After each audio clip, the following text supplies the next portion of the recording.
Welcome to Your Life Podcast, the place where life becomes that little bit simpler.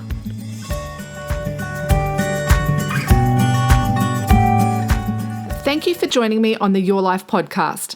I'm Angela Lockwood, and in this episode, I'm interviewed by Luke and Susie of The Luke and Susie Show.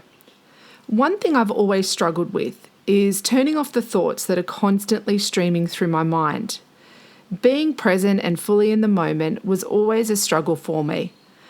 Now, I always held the belief that having a busy mind was almost like a badge of honour. But what I realised was that having this busy mind meant that I was often distracted. So I jumped into learning about how to quieten the mind and focus on the here and now. And the results have literally been life-changing. With a bit of practice, having a calm mind is possible. And I talk about how you can do that in this interview. Enjoy. Luke and Susie with Faith, Family, Culture. And Suze, I always sort of joked about the fact that I wouldn't want to live inside your head because it would be exhausting because you're just constantly thinking all about everything around in circles and you never, whereas we joke about the fact that you asked me one time what was going through my head and the answer was boom, boom, boom, yes, boom. Literally. And that was the literal answer to what was going through my head at the time. And I always thought that I didn't have my brain going at 1,000,000 miles an hour like you did until my therapist told me, go for a 30-minute walk. And think of nothing in life except for the smell that you can smell in the air, the sounds that you hear. How far away are those sounds? What's making the sounds? What's the wind feel like on your skin? All I want you to think about, he said, was what is in your moment right there. And I thought, this is easy. Until I went to go do it, and I was just walking along, and I couldn't stop my brain thinking about everything back at home. And when you're really conscious of it, it's exhausting. Yeah. The woman behind the book, Switch Off, Angela Lockwood, hopefully can explain this to me and help me try and get better at this. Oh my goodness, our brains have a mind of their own. Pardon the pun.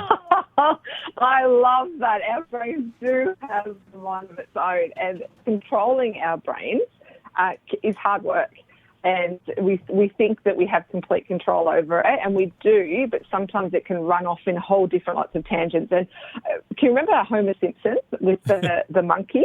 He used to, when we were talking about in The Simpsons, there was in his mind was just this monkey that's drumming. Every time Marge, his wife, asked him, what his thoughts were, go to this insight in his brain, there'd be a monkey drumming. And I think sometimes our brains can do that, but even that can be overwhelming. The thoughts that run through our head can be so physically draining. And I love that your therapist has encouraged you to actually be more present. And that's really what they're asking you to do. It's about, instead of your mind trailing off into distant, lands, let's just bring it down right here, right now in front of you. And what that allows us to do is calm our thoughts, calm that monkey playing on the drums and really just center and go, where am I right here, right now? And it just brings you into the present moment. And that in itself is calming. Yeah, because this is absolutely a technique of dealing with stress and all the pressures that come onto you. Because if you never stop worrying about the things that you've got to do tomorrow,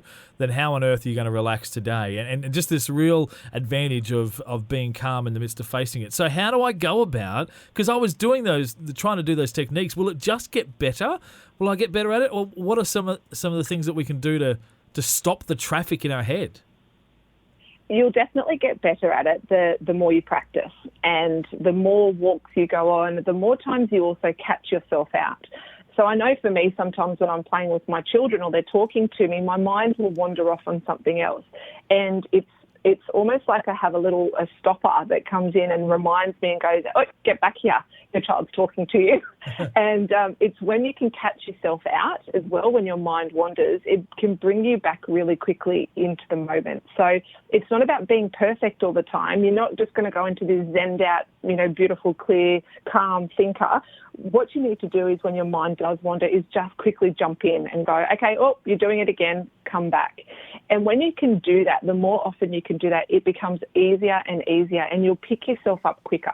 So rather than it becoming this long trail of thought, as soon as you recognise it, you'll be able to jump straight back in the moment. And it could be little things like you don't have to go on long walks in beautiful surrounds. It might just be when you wake up in the morning listening to the sounds that are out the window, even if it is cars coming past, or doesn't always have to be these beautiful, birds chirping on your window and, chimes in the background. It actually is just about, listening. If you're sitting on a train, listening to the sound of the that sound, that didn't sound like a train at all, but you know what I mean.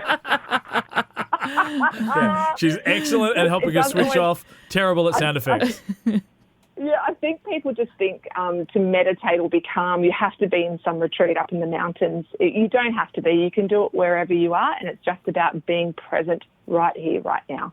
Well, love it. Very, very good advice. And it just sounds so simple, but yeah. the fact that the practice of it for you is Yeah. so difficult is It just shows how often, because that was me being conscious of it.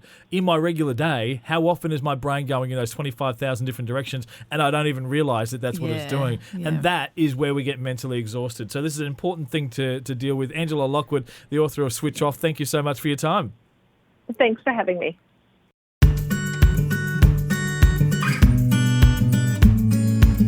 I hope you enjoyed this episode. To find more ways to slow down and simplify your life, follow the Your Life podcast on Spotify and iTunes. And let's connect on LinkedIn and Instagram. Just look for Angela Lockwood. Don't forget, it's your life. You choose how to live it.